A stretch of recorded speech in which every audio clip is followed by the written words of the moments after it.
She knelt before a court that never deserved her loyalty. 7 years of silence, 7 years of swallowing poison with a smile, and they called it devotion. But the woman who rose from that bow was not the same woman who lowered her head. She was something older, something the Silver Fang Kingdom had forgotten existed.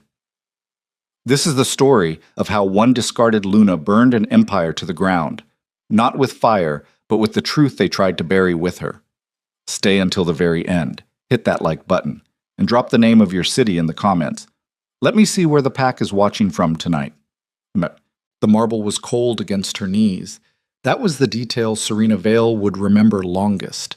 Not the laughter, not the whispers snaking through the crowd like smoke through cracked stone, but the way the floor bit into her skin through the thin fabric of her ceremonial gown.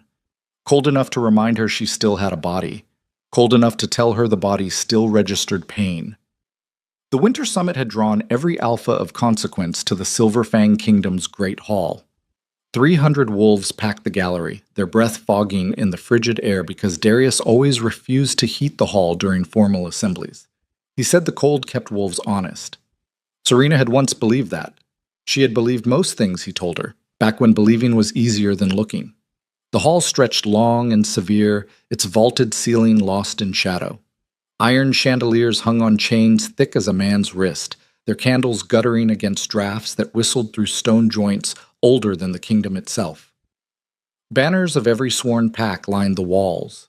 The Red Hollow, the Ashwood, the Northern Ridge, the Blackmere, all of them watching. All of them silent.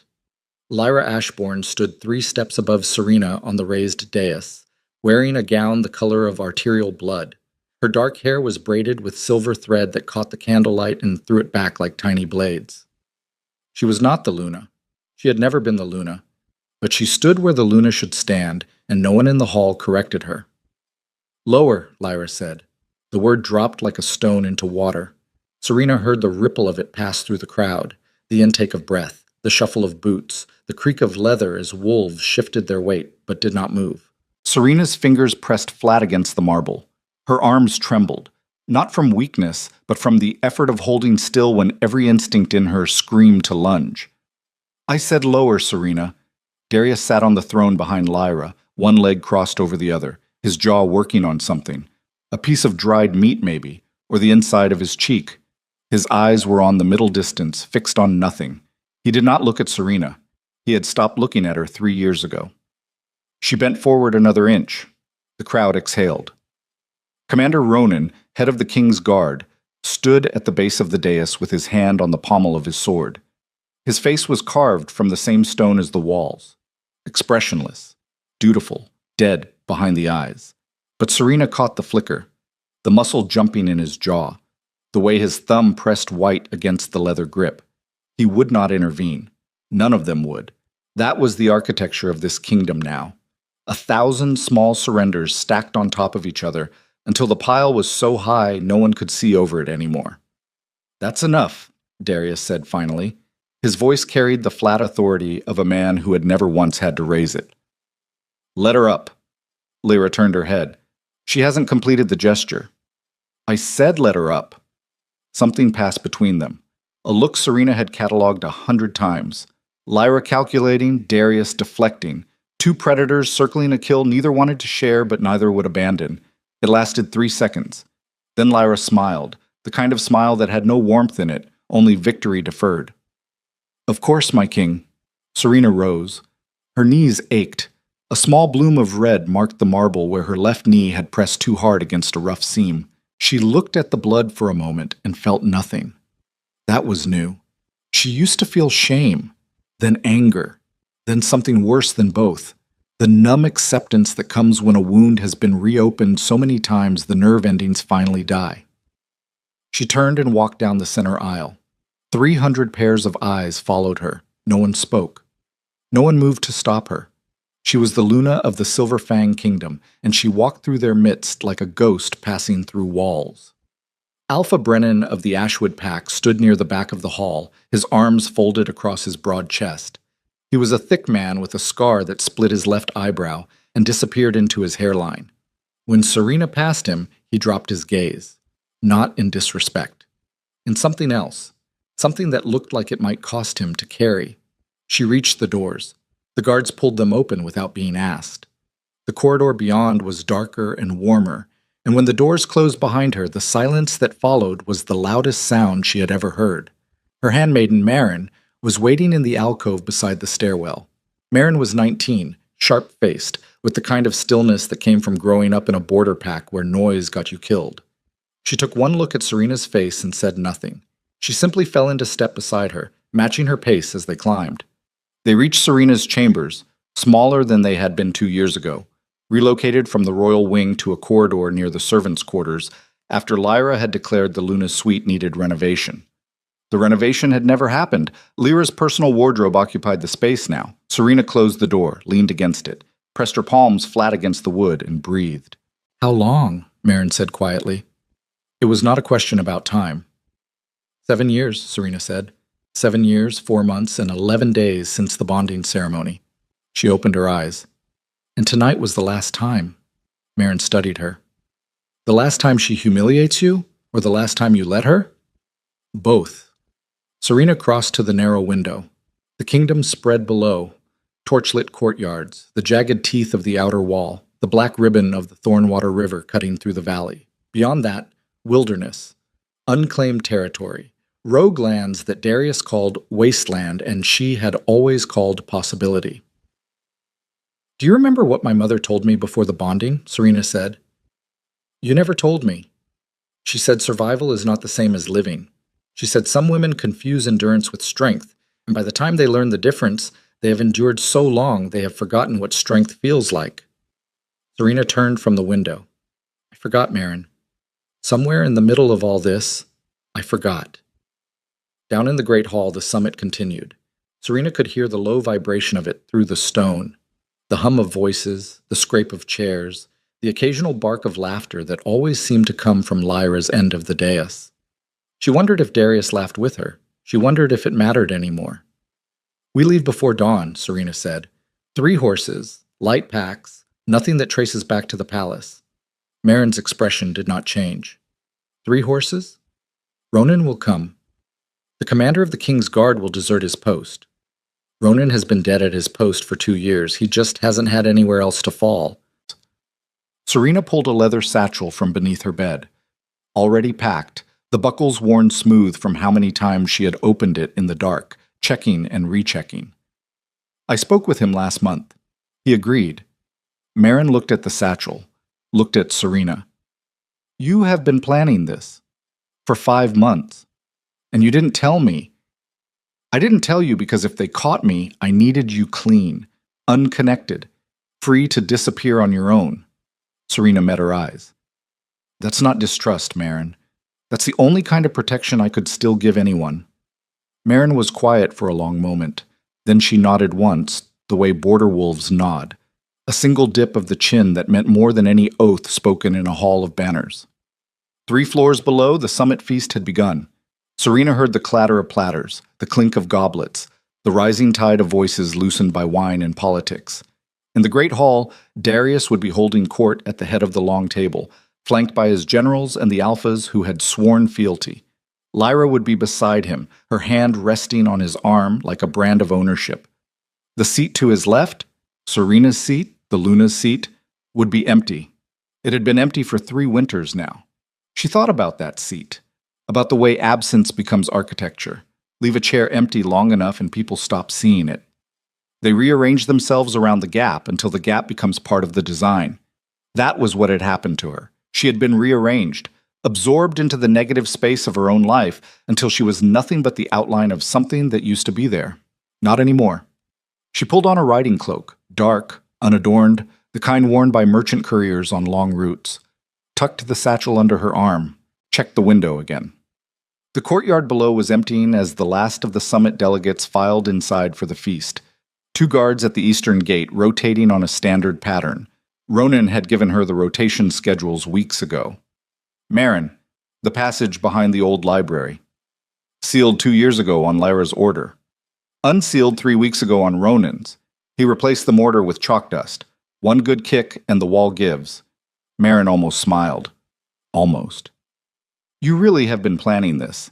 I had 7 years to learn every wall in this kingdom, every door, every crack they thought was too small to matter. Serena pulled the hood up. The cracks are always what bring the walls down. They moved through the corridors like shadows. The palace was a labyrinth of stone passages and spiral stairs, built over generations by kings who trusted no one and designed their home accordingly. Serena knew it intimately.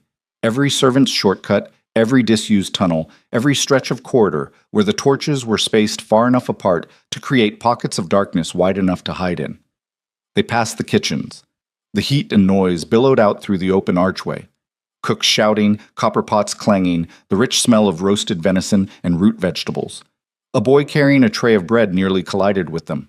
Marin caught his shoulder, steadied him, and pushed him gently back toward the kitchen without a word. The old library was in the east wing, a room that had been converted into a storage vault after Lara declared that the shelves were needed for her personal collections. The books, hundreds of them, some older than the kingdom, had been moved to a cellar where the damp was already curling their pages. Serena had tried to intervene. Darius had told her not to make everything a battle. Don't make everything a battle. The words had become his refrain, his way of telling her that her concerns were too small, her voice too loud, her presence too inconvenient. Don't make everything a battle, Serena. As if the systematic dismantling of her position, her authority, her identity was something she should absorb quietly, as if silence were a virtue rather than a surrender. Ronan was waiting inside the library. He wore no armor, no insignia, just a plain leather jerkin and traveling boots. Without the commander's uniform, he looked smaller, older, the lines around his eyes deeper, the set of his mouth harder. He had a pack slung over one shoulder and a short sword at his hip. "Guards rotated 8 minutes ago," he said. "We have a window." "How long?"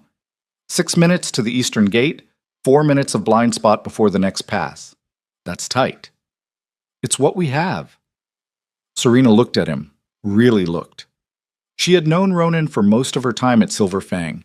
He had been a young officer when she first arrived as Darius's mate, rigid with duty, so devoted to the crown that he seemed more symbol than man. Something had broken in him since then. She had watched it happen. The slow erosion, the way each compromise carved a little more away until the man standing in front of her was held together by habit and not much else. "You don't have to do this," she said. "I mean that." "I know you do. If they catch you, then they catch a man who stopped believing in what he was guarding." Ronan adjusted the strap on his pack. "I made my peace with it, Luna. Don't take that from me." She nodded. Luna. He still called her that. In this palace, where the title had been stripped of everything but its letters, Ronan still used it like it meant something. Maybe it did.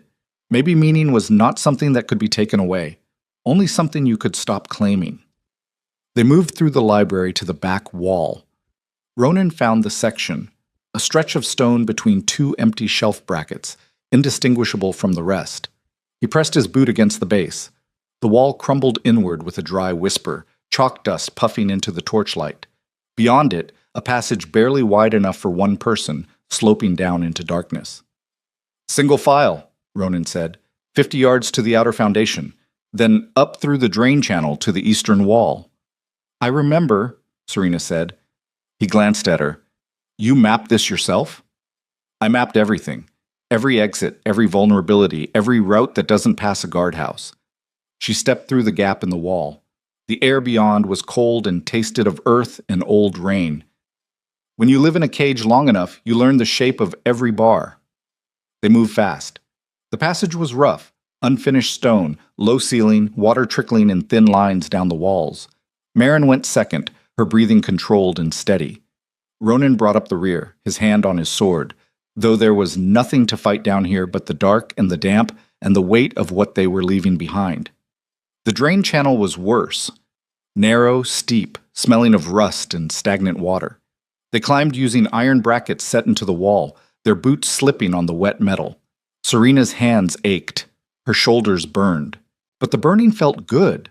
It felt like movement, like direction, like the opposite of kneeling on cold marble while a woman who stole your life told you to bow lower. They emerged through a grate in the eastern wall, just above the tree line. The night air hit Serena like a fist, clean and sharp, carrying the scent of pine and frost and open ground. Below, the kingdom sprawled in the dark, a constellation of torchlight and chimney smoke. Above, a sky so thick with stars it looked wounded. 3 horses waited in the tree cover exactly where Ronan had arranged. Dark animals, well-fed, saddled for distance. No silver fang markings, no bells, no banners. Just 3 mounts pointed away from everything Serena had known for 7 years. She stood there for a moment, hand on the saddle, and let herself feel it. The pull backward was physical, a hook behind her sternum tugging toward the palace, toward the life she had built even as it was dismantled around her. She had loved Darius once, truly, badly, completely. She had believed in his vision for the kingdom, in the strength of his convictions, in the way he could command a room with nothing but the weight of his voice. She had believed that love would be enough to hold her place beside him. It was not enough. It had never been enough. Love without respect was just a prettier kind of imprisonment. She swung into the saddle. South first, she said, across the Thornwater, then west through the Ashvale Pass. We ride until dawn, rest through the day, and ride again. Where are we going? Marin asked. Serena turned her horse toward the dark line of trees beyond the river. The palace was behind her now, its towers cutting black shapes against the starfield. She did not look back. She had spent 7 years looking back at what she had lost, at what had been taken, at the woman she might have been if she had spoken sooner, fought harder, refused to kneel. Looking back was a luxury for people who had somewhere to return to. The rogue territories, Serena said. There are packs out there, some scattered, leaderless, cast out by kingdoms that used them and discarded them. Merchants whose trade routes were strangled by Silver Fang tariffs. Alphas who were loyal until loyalty became a death sentence. She steadied the horse beneath her. They have been waiting for someone to give them a reason to stand. And you intend to be that reason. I intend to be the one who shows up. They rode. The sound of hooves on frozen ground was the only thing that followed them. Not pursuit, not alarms, not the howl of sentries raising the watch. The palace slept. The kingdom slept. And in the sleeping, no one noticed the gap where the Luna used to be. In the great hall, the feast roared on. Darius raised his goblet, and the hall thundered with approval. Lyra leaned close to him, whispering something that made him nod without smiling. The alphas drank. The generals boasted. The banners of every sworn pack hung still in the heated air. No one checked the Luna's chambers that night. No one had checked them in weeks. They crossed the Thornwater before moonset. The river was shallow at the ford Ronan had scouted, the horses splashing through water that came up to their fetlocks. On the other side, the land changed. Wilder, rougher, the kind of terrain that Darius dismissed as unworkable and Serena saw as uncontrolled. The trees grew thick and tangled, their branches interlocking overhead to form a canopy that blocked out the sky. By dawn, they had covered 20 miles. Ronan found a sheltered hollow between 2 rock outcroppings, screened by deadfall and thick brush. They dismounted, watered the horses, built no fire. Serena sat on a flat stone and opened the satchel. Inside were documents, not originals, but copies she had made painstakingly over months, writing by candlelight in a locked room while the palace slept. Trade records showing resources diverted from border packs to fund Lyra's private ventures. Council minutes altered to erase dissenting votes. Correspondence between Lyra and Alpha Kyle of the Blackmere Pack discussing the removal of loyalist commanders. Ronan leaned against a tree and watched her spread the papers on the stone. You think paper will bring down an empire? Paper is how empires keep their secrets. Paper is how they make the ugly things look official. Serena smoothed a crease from one of the sheets. And paper is how you prove the official things were ugly all along. Darius will deny everything. Darius doesn't know half of what Lyra has done. That's the part that will hurt him most. Not the betrayal, but the proof that he was too blind to see it. She gathered the documents and slid them back into the satchel. A king who can't see the rot in his own court is not a king who deserves his crown. Marin was already asleep, curled against the base of the rock, with her cloak pulled over her shoulders. She slept the way border wolves slept, shallow, quick, her hand near her belt knife even in dreams. Serena watched her for a moment and felt a fierce, protective ache in her chest. This girl had followed her into exile without hesitation. That meant something. In a kingdom where loyalty was bought and sold like grain, it meant everything. Get some rest, Ronan said. I'll take first watch. I don't think I can sleep. Try anyway. The body doesn't care about revolutions.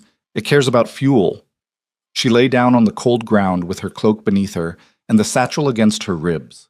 The sky was lightening in the east, turning the clouds the color of old iron. She closed her eyes and saw the great hall, the marble, the blood on her knee, Lyra's mouth shaping the word lower. Sleep did not come for a long time.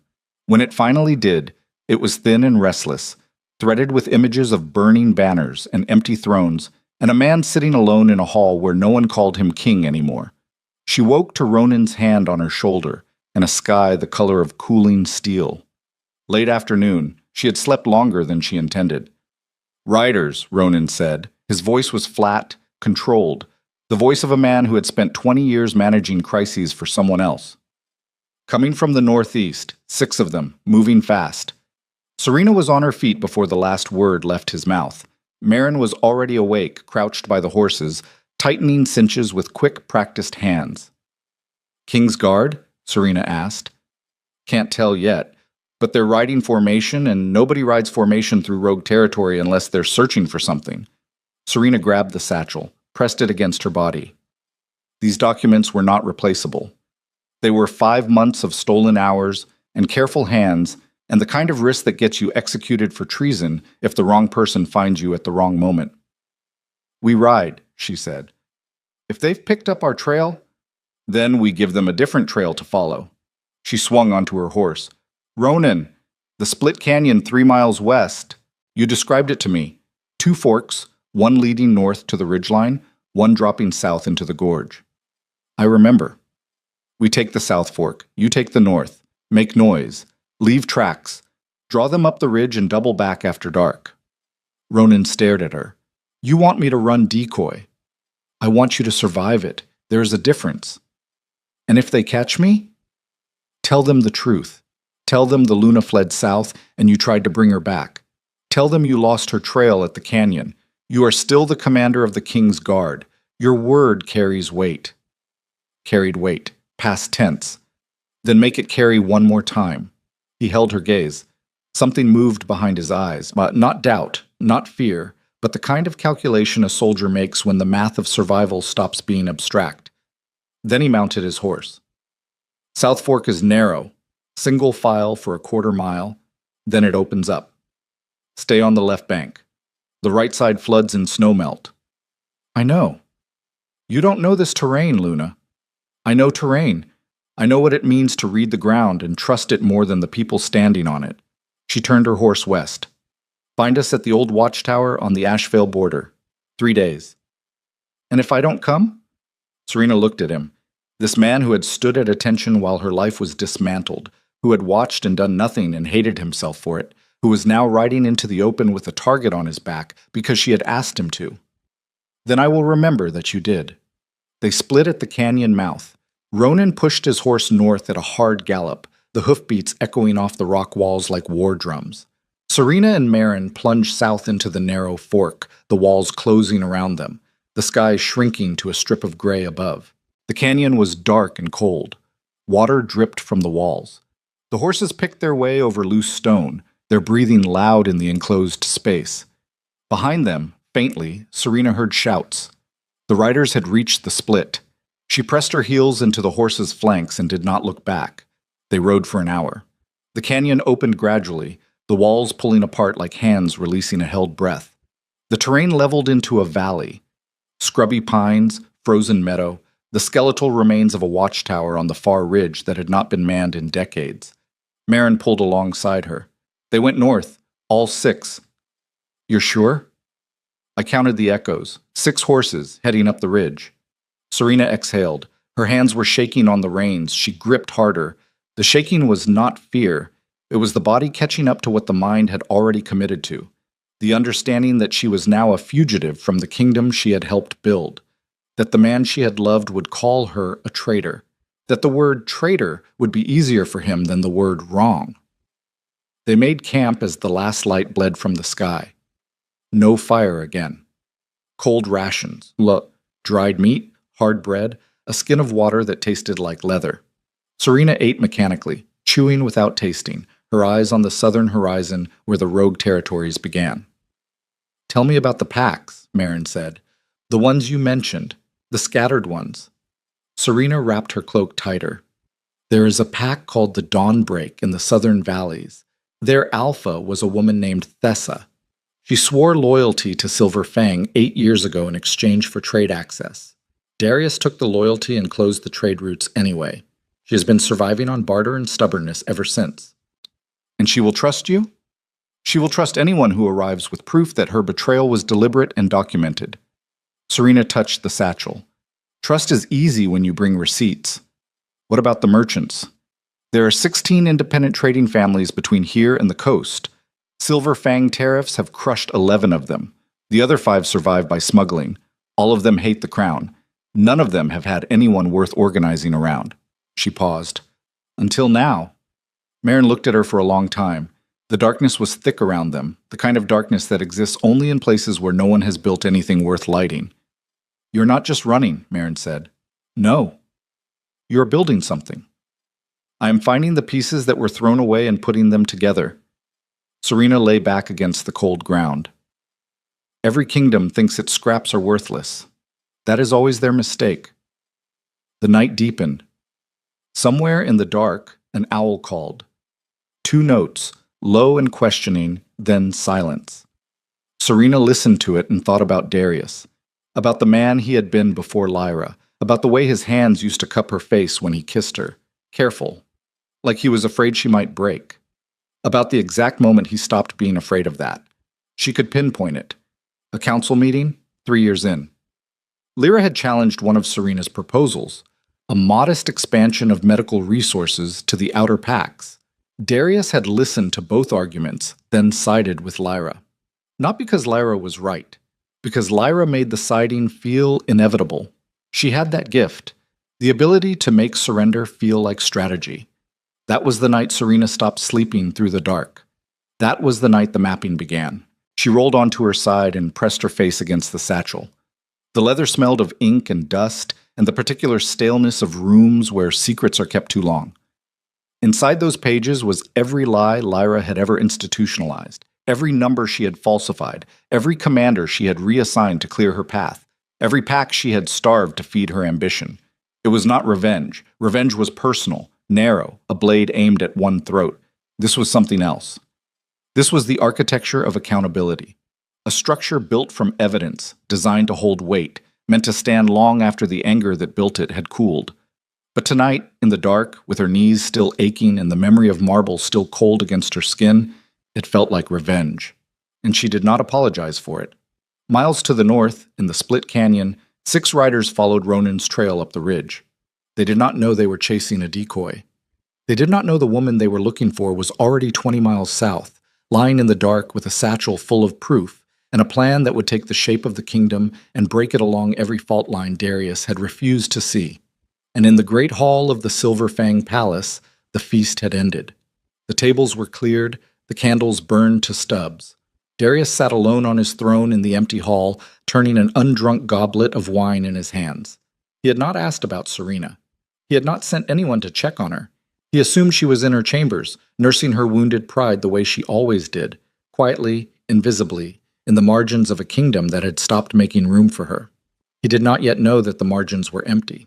He did not yet know that the woman he had dismissed as fragile had already begun to dismantle everything he built. Not from the center, where he kept his guards and his generals and his certainty, but from the edges, where the cracks had been growing for years in the dark, waiting for someone patient enough to find them. The goblet turned in his hands, the hall was silent, and somewhere in the wilderness beyond the Thornwater, Serena Vale was not sleeping, not weeping, not kneeling. She was counting. She was still counting when the sun broke over the valley 3 days later. Serena stood at the edge of a ridge overlooking the Dawnbreak settlement, if it could be called that. A cluster of timber structures built low against the wind, smoke threading from chimneys that leaned at angles suggesting repairs made with whatever was at hand.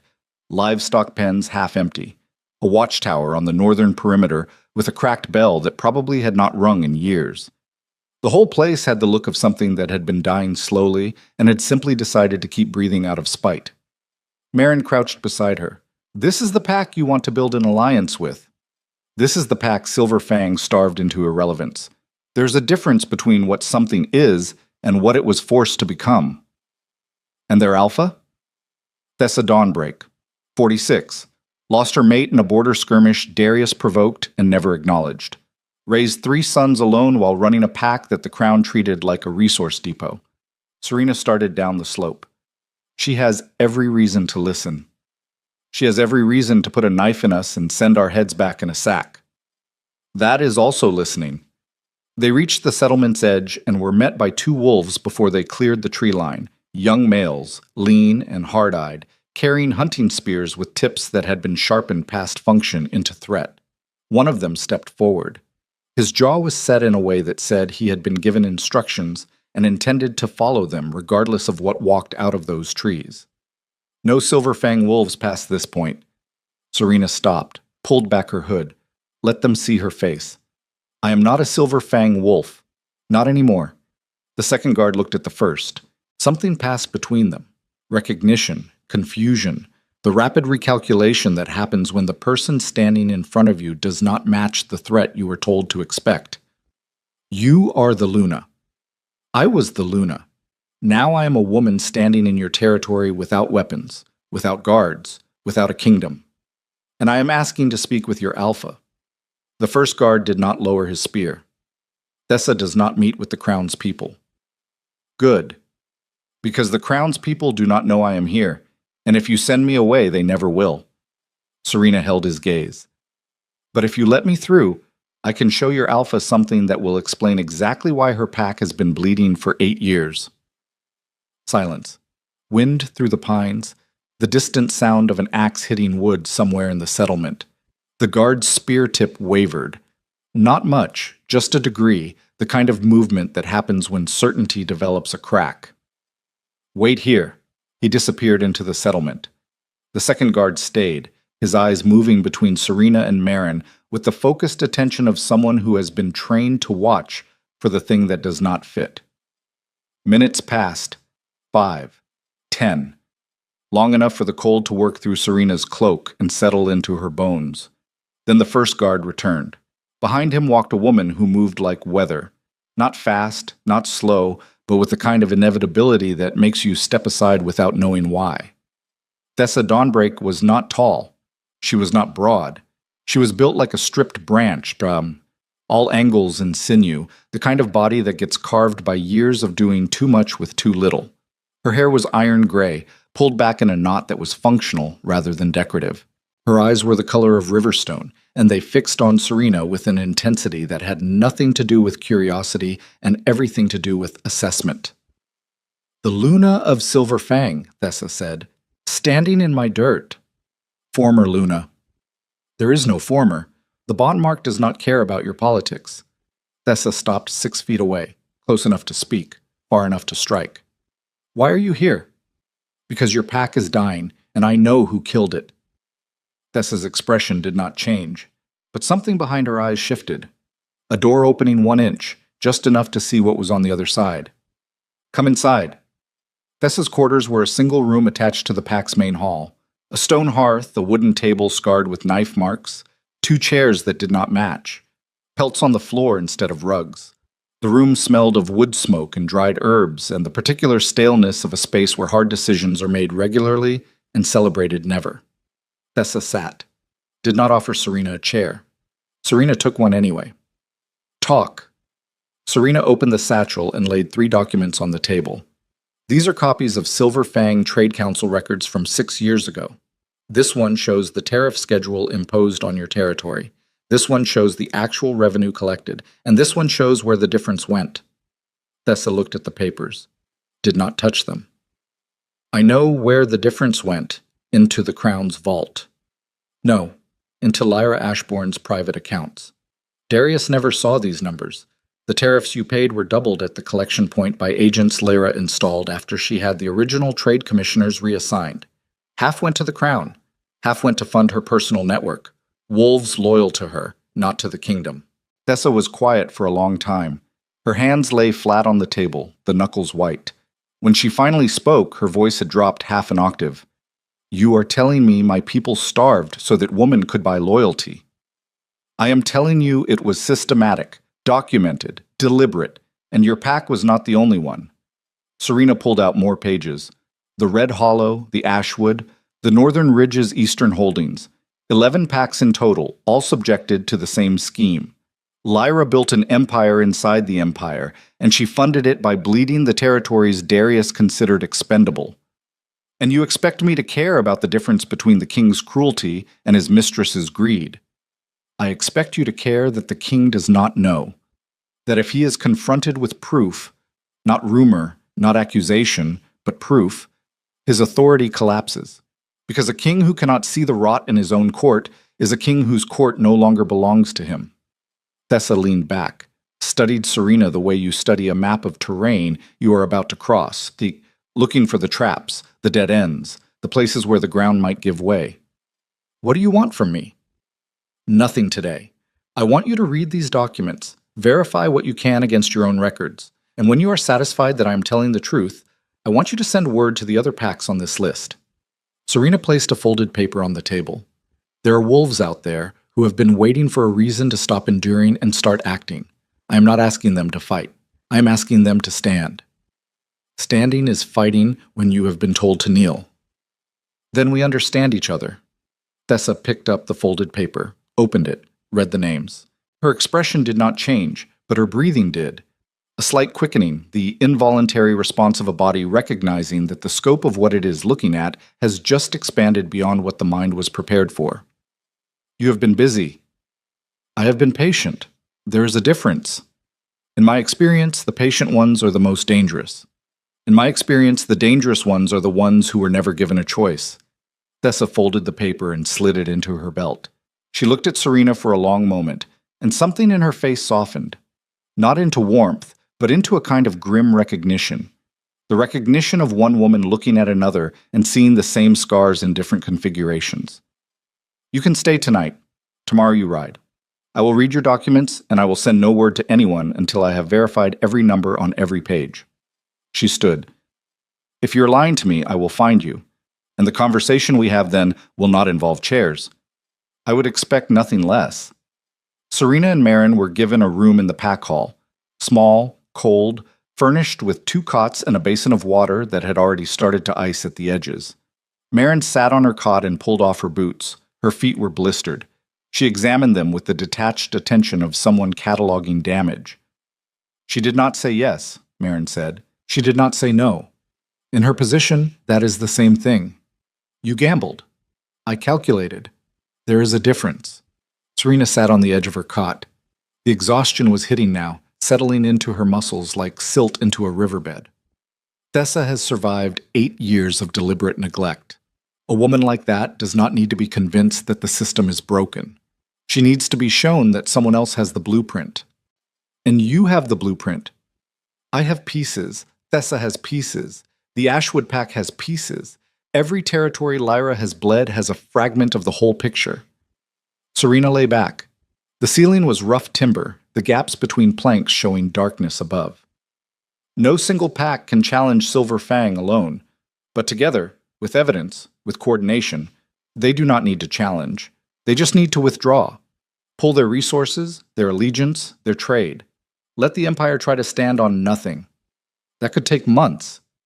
It will take months. Darius did not build Silver Fang in a day. I will not unbuild it in one either. Marin was quiet. Then softly, You still call him Darius, not the king, not the Alpha. Serena closed her eyes. He was Darius before he was any of those things, and the man I married, the one who existed before Lyra, before the court, before all of it, that man deserved better than what he became. But deserving does not change the math. Her voice dropped. He chose. Every day he chose. And choosing is the one thing you do not get to undo. The next morning, Ronan arrived. He rode in at first light, his horse lathered and blowing, a gash across his left forearm that he had bound with a strip torn from his shirt. The dawnbreak guard stopped him at the perimeter. Serena heard the commotion and came out to find him standing with his hands raised while 2 spear points hovered near his throat. He is with me, Serena said. Thessa appeared in the doorway of her quarters, arms folded, The commander of the King's Guard, in my settlement. Former commander, Ronan said. He lowered his hand slowly, as of approximately 48 hours ago. What happened? Serena asked, looking at his arm. The riders. They caught up on the ridge. 4 of them peeled off when they realized I was alone. 2 stayed. He flexed his hand, testing the wound. I convinced them to stop following. How? By being more trouble than I was worth. He looked at Thessa. I am not here as Silver Fang. I am here because the woman I swore to protect is standing in your camp, and my oath did not come with a geography requirement. Thessa regarded him for a long moment. You left 2 King's Guard riders on a ridge somewhere in the Rogue territories. They are alive, bruised and horseless, but alive. And when they walk back to the palace and report? They will report that Commander Ronan has deserted. Darius will issue a warrant, and every patrol in the kingdom will be looking for a man instead of a woman. He glanced at Serena, which, if I am not mistaken, was the point. Serena met his eyes. He knew. He had known from the moment she asked him to ride decoy that the diversion was not just tactical, it was strategic. His desertion would consume Darius's attention, redirect the search, create noise in a system that was designed to run on discipline and silence. One disgraced commander was a scandal. A missing Luna was a problem, but a missing Luna with no trail was a problem Darius could ignore. A traitorous commander was a wound to his pride, and Darius had never been able to ignore those. You used me, Ronan said. There was no anger in it, just the flat acknowledgement of a man who has been in enough campaigns to recognize when he has been deployed. I gave you a choice. You made it. And if I had chosen differently, then I would have found another way to give Darius something to chase that was not me. She held his gaze. I do not waste people, Ronan, but I do not pretend that what we are doing has no cost. He nodded, slow, final, the nod of a man who has just heard the terms of a contract he already signed. Thessa watched this exchange with an expression Serena could not read. Then she turned back to her quarters and spoke over her shoulder. Feed the commander, stitch his arm, and tell my sons to bring the Ashwood messenger. We have letters to write. Serena felt something shift, not in the air, not in the ground, but in the current that runs beneath decisions. The deep pull of events beginning to align in a direction that cannot be reversed. Thessa had not said yes last night, but she was writing letters this morning, and in the language of wolves who had survived by measuring every word and rationing every gesture, that was more than agreement. That was commitment. By midday, 3 messengers had ridden out of the Dawnbreak settlement carrying sealed letters to 3 separate territories. Serena did not know what Thessa had written. She did not ask. Trust was a thing you built in increments, and demanding to read someone's correspondence on the second day of an alliance was a good way to ensure there was no third day.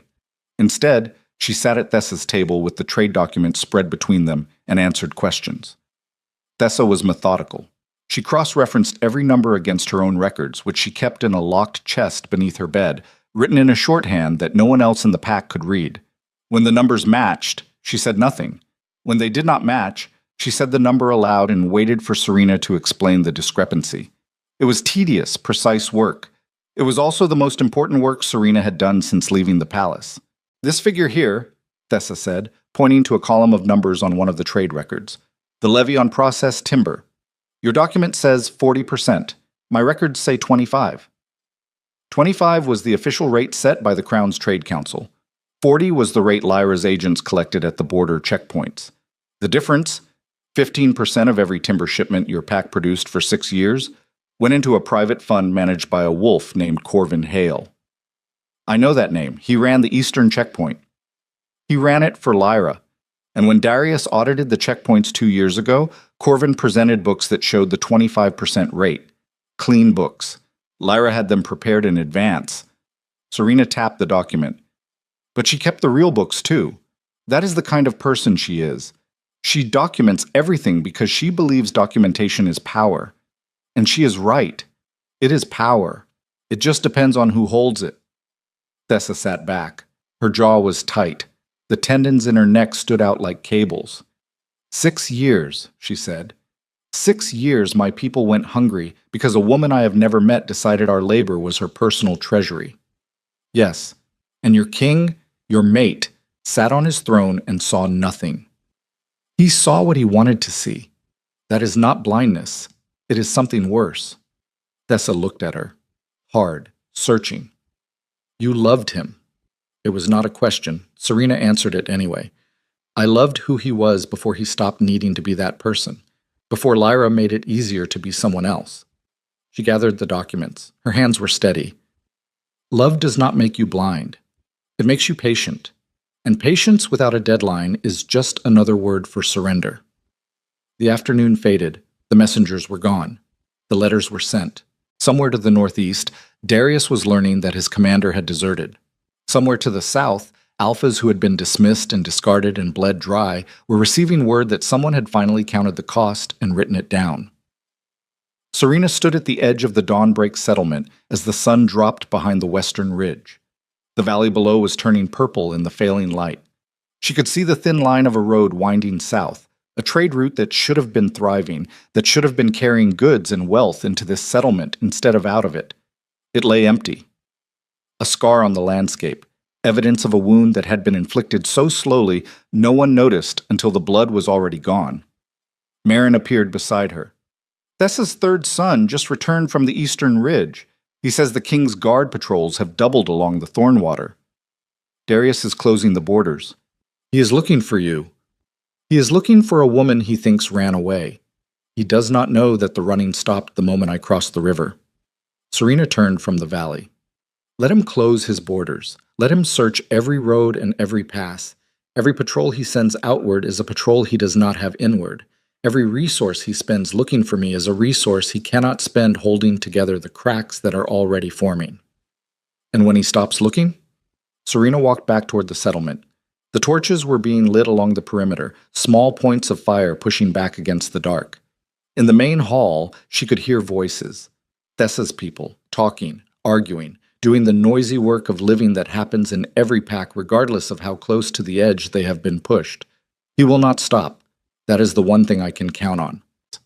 She paused at the door of the hall. Darius does not abandon hunts. He does not accept losses, and he does not admit that something he owned could choose to leave. Her hand rested on the doorframe. He will chase this until chasing is all he has left, and by then, there will be nothing left to chase. Inside the hall, Thessa was standing at the head of a long table where her people had gathered for the evening meal. She looked up when Serena entered. Their eyes met across the room. Two women separated by a table and a lifetime of different wounds that had somehow led to the same scar. Thessa raised a cup. Not high, not theatrically, just enough to be seen. Serena nodded. And on the table between them, beneath platters of bread and salted meat, and the small dignities of a meal shared by people who had learned to survive on less than they deserved, the documents lay in a leather satchel with their edges curling in the heat. Each page a splinter pulled from the body of an empire that did not yet know it was bleeding. Far to the north, in the palace of the Silverfang Kingdom, Darius Thorne stood in the Luna's empty chambers. The bed was made, the wardrobe cleared, the window stood open to the winter air, and the curtains moved like something breathing in a room where no one breathed anymore. He picked up a folded cloth from the bedside table, pressed it to his face. It smelled like her. Not perfume, not oils, but the base scent underneath all of that, the one that had lived in the hollow of her throat and the insides of her wrists and the places where her skin was thinnest. The scent a wolf knows before he knows anything else. Lyra appeared in the doorway. The commander has been declared a deserter. I have authorized a warrant for— Get out. She stopped. Darius, I said get out. She left. Her footsteps retreated down the corridor, measured, unhurried, the walk of a woman who does not run from anger because she has learned how to outlast it. Darius stood in the empty room with the cloth pressed to his face and breathed in the ghost of a woman he had spent 7 years failing to see. The wind came through the open window and moved the curtains and carried the scent away, particle by particle, until there was nothing left but cold air and the sound of his own breathing in a room that had stopped being hers long before she stopped being in it. He lowered the cloth, looked at the window, at the dark beyond it, at the vast, indifferent wilderness that stretched in every direction and contained, somewhere in its depth, the only person who had ever loved him without wanting his crown. His hand closed around the cloth until his knuckles went white. Then he turned and walked out of the room, And he did not close the door behind him, because closing it would have meant admitting she was gone, and Darius Thorne had never in his life admitted anything that made him smaller than the man he believed himself to be. The letters came back wrong. Serena knew it before Thessa said a word. She knew it from the way Thessa stood in the doorway of the main hall at dawn, her shoulders squared against something heavier than the morning cold, her hand resting not on the doorframe but against it. The posture of a woman bracing for impact rather than leaning for comfort. 3 messengers had ridden out. 2 had returned. The 3rd had not. Ashwood replied, Thessa said. Her voice was stripped down, no inflection, the vocal equivalent of a blade laid flat. They are in. Alpha Brennan sends word that he has been waiting for someone to move first, and he will open his territory to any pack that joins the coalition. And the Northern Ridge? The Northern Ridge messenger came back with an escort. 4 Silver Fang soldiers rode him to our border, watched him dismount, and left without a word. Serena felt the cold settle into her sternum. Not surprised, she had planned for resistance, for delays, for the slow grinding friction of packs too beaten down to trust quickly. But an escort meant interception. Interception meant Darius knew the letters existed. And if he knew the letters existed, he knew Serena was not running. She was organizing. The 4th pack, Serena said, the Black Mirror, your 3rd messenger. Thessa's jaw tightened. Has not returned. The silence that followed had weight. It pressed against the walls of the hall, against the low ceiling, against the faces of the dawnbreak wolves who had gathered behind Thessa without being called, drawn by the instinct that tells a pack when the air has changed. Black Mirror's alpha is Kyle, Serena said. I have documents showing correspondence between him and Lyra. If the messenger reached Kyle, and Kyle is still loyal to Lyra, then your messenger is dead and your plan is compromised. Serena did not flinch, but her hands, resting at her sides, closed into fists so tight the tendons stood out like wire. The satchel was in her quarters. The documents inside it were the spine of everything she had built. 5 months of stolen hours, of writing by candlelight with the door locked and the curtains drawn, of copying numbers so carefully her fingers cramped into claws. If Kyle had the messenger, he might have a letter. If he had a letter, he had names. And names were the one currency that could not be forged, recalled, or denied. How much was in the letter to Kyle? Serena asked. Thessa's eyes narrowed. You did not write them.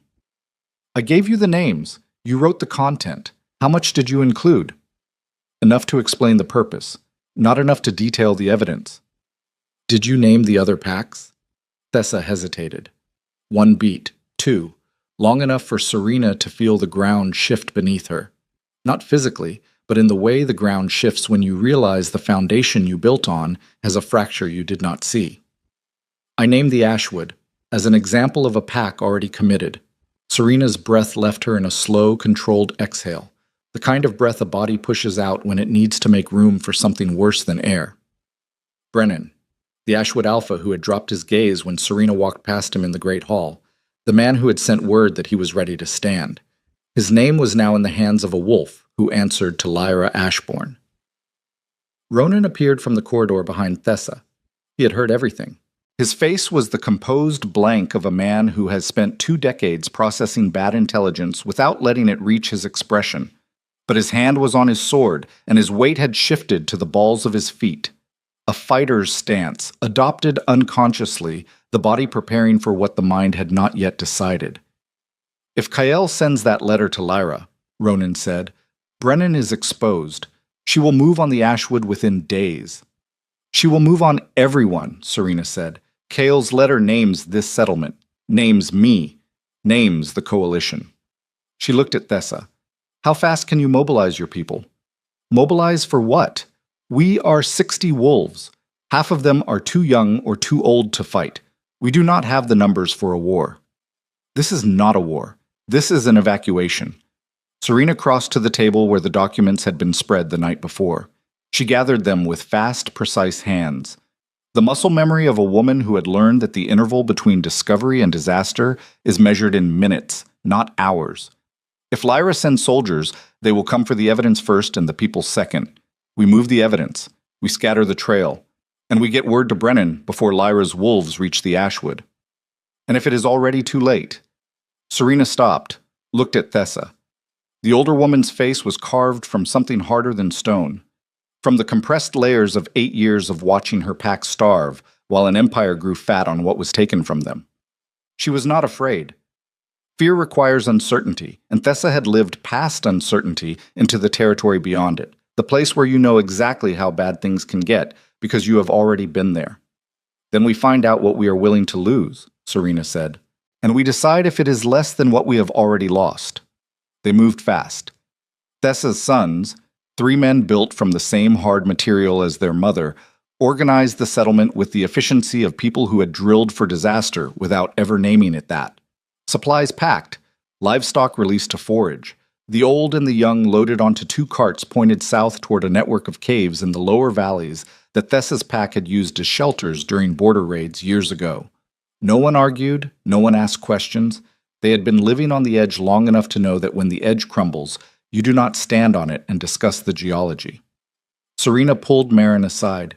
You ride to the Ashwood, take the western route through the gorge. It adds 4 hours, but the Silver Fang patrols will not expect anyone to cross there in winter. And when I arrive, tell Brennan his name is compromised. Tell him to disperse his people and bury anything that connects him to us, letters, records, anything with my name or Thessa's. Marin's face was tight. He will want to know if you are abandoning the plan. Tell him the plan is not a straight line.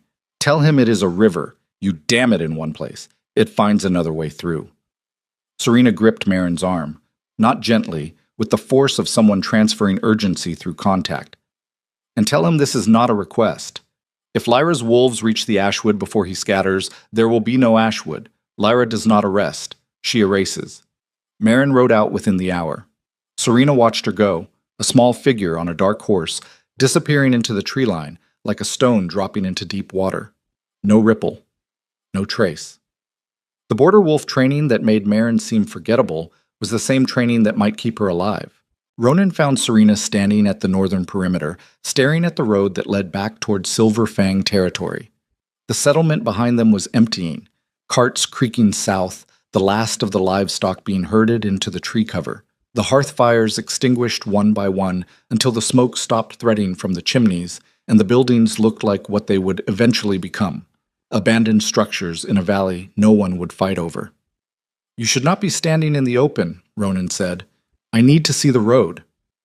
The road will not tell you what you want to know. The road will tell me how much time we have. If Kael sent the letter by messenger, we have 2 days before Lyra can mobilize. If he sent it by fast rider, we have less. She did not turn from the road. And if he sent it the same day the messenger arrived, we have already run out. Ronan stood beside her, not speaking, just present. His silence had a different quality than it used to. Back in the palace, his silence had been duty, the professional quiet of a man who is paid to watch and not comment. Now it was something else. Solidarity, maybe. Or the silence of 2 people standing on the same piece of ground and knowing it might not hold. I made a mistake, Serena said. You made a calculation. It did not pay out. It was a mistake.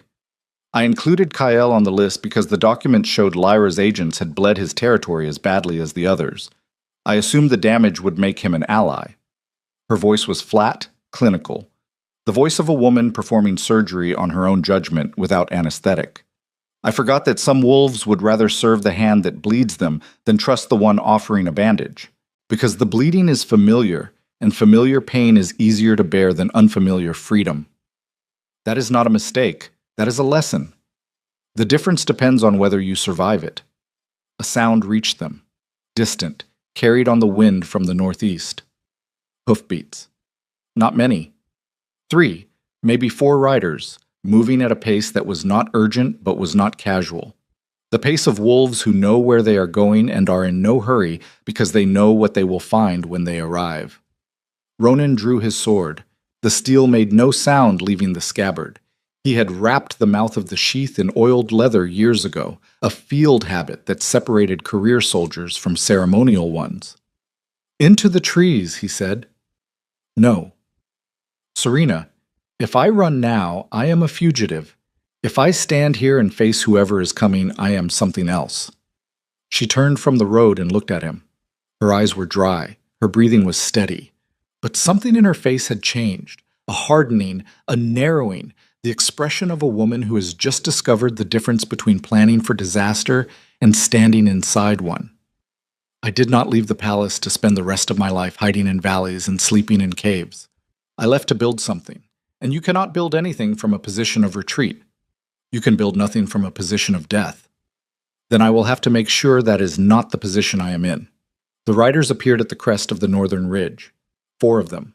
Not Silverfang soldiers. The armor was wrong, the formation too loose, the horses too lean. Rogue territory wolves, riding hard but not in pursuit. Riding with purpose. The lead rider was a woman. She was young, mid-20s, dark-skinned, with close-cropped hair and a scar that ran from her left ear to the corner of her mouth. She rode without a saddle, her thighs gripping the horse's flanks with the unconscious strength of someone who had been riding before she could walk. When she reached the perimeter, she swung down and landed in a crouch. One hand on the ground, one hand empty and raised, the rogue sign for unarmed approach. "I am looking for the Luna," she said. Serena stepped forward. "You found her." The woman straightened. Her eyes moved over Serena, assessing, cataloging, performing the rapid evaluation that rogue wolves learn as a survival skill because the wrong trust gets you killed and the right trust is the only thing keeping you alive. "My name is Desta. I ride for the Thornfield Remnant, what is left of the pack your mate disbanded 4 years ago for refusing to tithe." She reached into her jacket and pulled out a folded letter. "This came to us from a merchant runner on the southern route. It is addressed to any pack willing to listen." Serena took the letter, opened it, read it twice. It was from Brennan. Not a response to Marin. Marin could not have reached the Ashwood yet. This was something Brennan had written on his own, before the warning, before the compromise. A letter he had sent south through the merchant networks that operated below the Crown's notice. The same networks Lyra had used to build her private empire, now carrying messages in the opposite direction. The letter was short. It said that the Ashwood Pack had evidence of systematic exploitation by Silverfang's inner court. It said that a coalition was forming. It said that the former Luna of Silverfang was alive and organizing. And it said that any pack that had been bled, discarded, or broken by the Crown's policies was invited to send a representative to a meeting at a location Brennan had specified. A neutral territory, a ruined fortress on the border between the Rogue territories and the Ashwood lands. Brennan had not waited. He had not sat on the information Serena had sent and weighed it cautiously the way Thessa had. He had taken the evidence, recognized it for what it was, and acted, unilaterally, without coordination, without permission, with the impulsive conviction of a man who has been carrying rage for years and has just been given a target, which meant the letter was already circulating, which meant packs Serena had never contacted, packs she had no relationship with, packs whose loyalties and motivations she could not predict, were now receiving an invitation that bore her name. Serena's hands trembled. She folded the letter carefully, precisely. The way you fold something when your body needs a task small enough to anchor it while your mind processes something too large to hold. "How many packs have seen this?" Serena asked. Desta shrugged. "The merchant runner said he carried copies to 6 territories. How many of those territories passed it further, I could not say." She paused. "We are not the only ones who came. I passed 2 other riding parties on the southern road, both headed toward the fortress Brennan named." Serena closed her eyes. The plan, her plan, the careful, methodical, evidence-first architecture she had spent 5 months constructing, was no longer hers. It had been picked up by hands she did not know and carried in directions she could not control. Brennan had turned a scalpel into a signal fire, and signal fires do not care who sees them. Everything she had built on patience, on precision, on the controlled release of information to verified allies, all of it was now exposed, open, visible to anyone with eyes, including the wolves in Silverfang's palace, who had spent their careers making visible threats disappear. She opened her eyes and looked at Ronan. He was watching her with the expression of a man who recognizes a battlefield when one forms around him. "The meeting at the fortress," he said. "If those packs show up, and Lyra has Kael's letter, she will know exactly where to find every dissident alpha in the rogue territories gathered in one place. Yes. It could be a slaughter. Or it could be the only chance we get." Serena looked south, toward the territory she had never seen, toward a ruined fortress she had never chosen. toward a gathering she had not called but could not afford to abandon. Brennan forced my hand. The letters are out. The packs are moving. If I do not show up at that fortress, the coalition dies before it starts. Scattered, leaderless, picked off one by one. If I do show up, I walk into a location that Lara may already know about, with evidence that makes me the most wanted wolf in the kingdom. Those are not good options. They are the only options, and choosing between bad options is the only kind of choosing that has ever mattered. She turned to Desta. How far to the fortress? Day and a half. Hard riding. Can you guide us? Desta looked at the settlement, half emptied, the carts disappearing into the southern trees, the building standing hollow against the morning sky. She looked at Serena, at the satchel pressed against her ribs, at the expression on her face, which was not courage and not recklessness, but the harder thing that lives between them, the understanding that the moment for careful planning had passed and the moment for becoming something else had arrived. I can guide you, Desta said. But you should know. The wolves heading to that fortress are not politicians. They are not strategists. They are angry, hungry, and they have been waiting for someone to tell them their anger is justified. If you walk in there with documents and diplomacy, they will eat you alive. Then I will not walk in with documents and diplomacy. What will you walk in with? Serena looked at the road, at the trees, at the sky that was brightening into the hard white light of a winter morning that offered no warmth and no cover. The truth, unpackaged, unpolished, the way it actually looks when you stop trying to make it presentable. She mounted her horse. Every system that has ever fallen did not fall because someone brought better arguments. It fell because someone stood up and said the thing that everyone already knew, but no one had the nerve to say out loud. She turned the horse south. Behind her, the Dawnbreak settlement stood empty.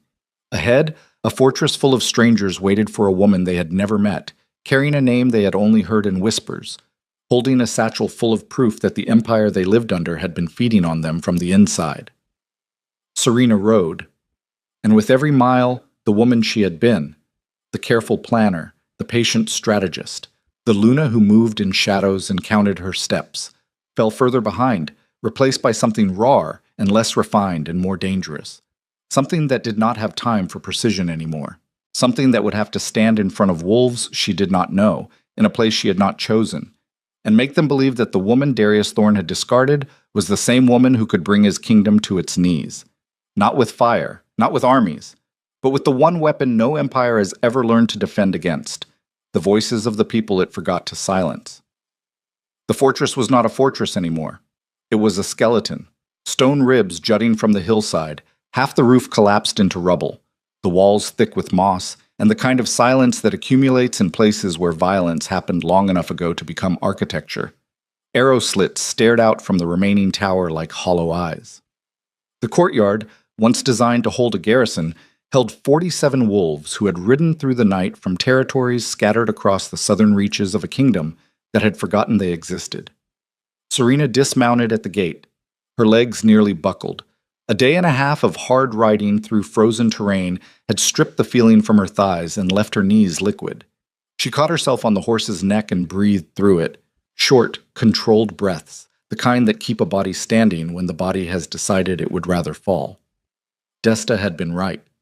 These were not politicians. They stood in clusters throughout the courtyard, armed with whatever they had, hunting blades, wood-cutting axes, a few proper swords that looked older than their owners. Their faces were drawn tight with the particular tension of people who have committed to something dangerous and are now waiting to find out if it was brave or stupid.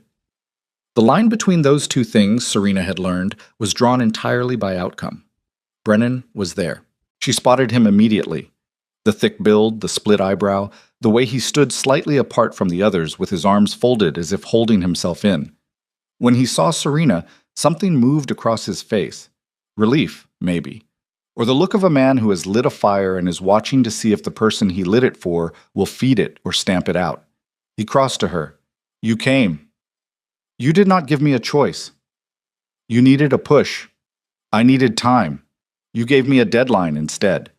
Serena's voice was raw from the cold and the riding and the sustained pressure of being hunted across two territories. Those letters, Brennan, you sent them without coordination, without verifying the recipients, without consulting, without waiting for permission from a woman who was hiding in a valley while the rest of us rotted. His jaw was tight. The scar through his eyebrow pulsed white. I spent 6 years watching Silver Fang bleed my pack.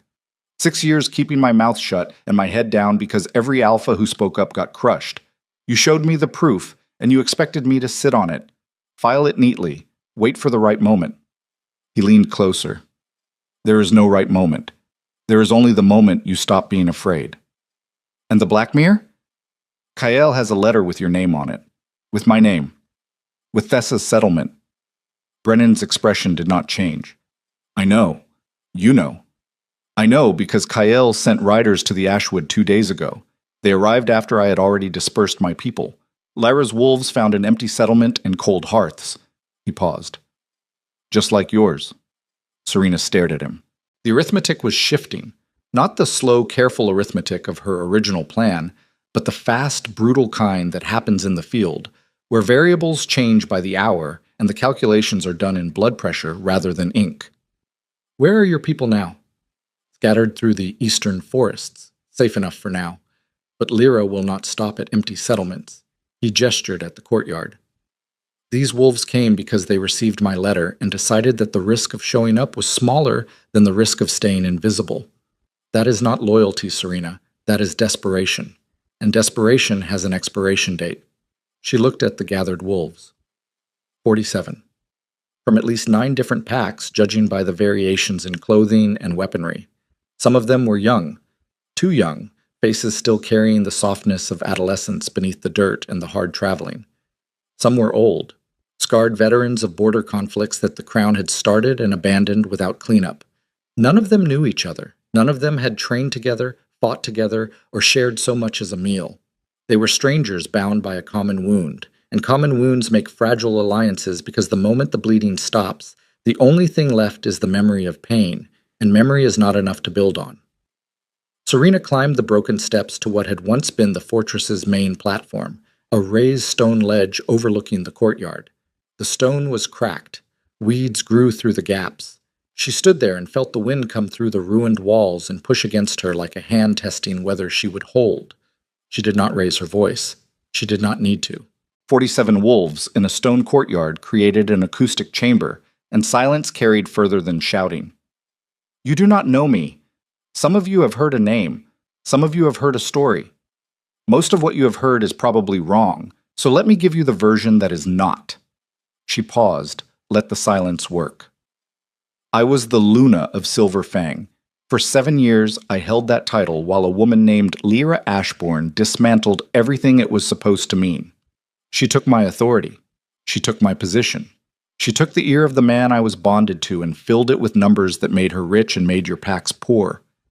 I know this because I spent 5 months stealing her records, copying them by candlelight, and walking out of the palace with evidence that proves every tariff she doubled, every trade route she choked, every alpha she had reassigned for asking too many questions. She pulled the satchel from across her body and held it up. The leather was stained with sweat and road dust. It looked like nothing. A courier's bag, the kind that carries invoices and routine correspondence. It did not look like something that could collapse an empire. This is not a weapon. It is a mirror. And when I hold it up in front of the Silver Fang court, every wolf in that hall will see what they have been pretending not to see for years. She lowered the satchel. But I cannot do it alone, and I will not lie to you about what it costs. The courtyard was silent. The wind moved through the broken walls. Somewhere in the ruins, a piece of loose stone shifted and fell, the sound echoing off the courtyard floor like a dry cough. A wolf near the back spoke up. He was older, gray at the temples, missing 2 fingers on his left hand. What exactly are you asking us to do? I'm asking you to attend the Empire Ascension ceremony. Every sworn pack sends representatives. Your packs were sworn once, before Silver Fang decided your oaths were worth less than your resources. The ceremony is in 9 days. Every alpha of consequence will be there. Every general, every council member. And Lyra Ashbourne, who has spent the last 7 years building a shadow empire that none of them knew existed. Walk into the Silver Fang Palace, the old wolf said. Into the seat of the kingdom that crushed us. Yes. With what army? With the truth. which is the one thing Lyra has never had to defend against because no one in that court has ever been willing to speak it. The silence this time was different, heavier, charged with the friction of fear grinding against anger. She could see it in their faces, the war happening behind their eyes, the desire to act versus the memory of what happened to wolves who acted against the crown. Every one of them had a story.